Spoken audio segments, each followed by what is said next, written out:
عن أبي هريرة قال قال رسول الله صلى الله عليه وسلم أنا أولى الناس بعيسى بن مريم في الدنيا والآخرة والأنبياء إخوة لعلات أمهاتهم شتى ودينهم واحدة.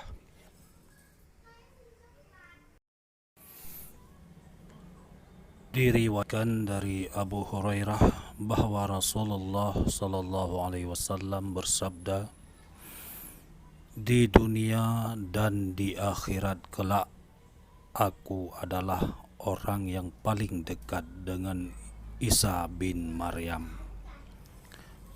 Seluruh nabi adalah saudara dari garis ayah. Ibu mereka berlainan, tetapi agama mereka sama. Allah, ya Nabi, ya Allah, ya Syafi' Allah.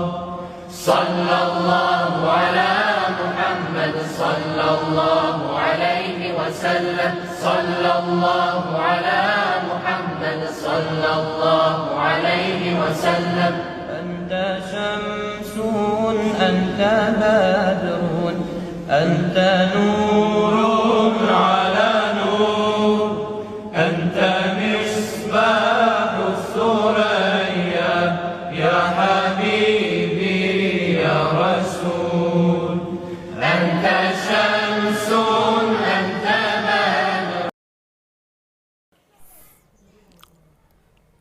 عن أبي هريرة قال قال رسول الله صلى الله عليه وسلم كيف أنتم إذا نزل ابن مريم فيكم وإمامكم منكم.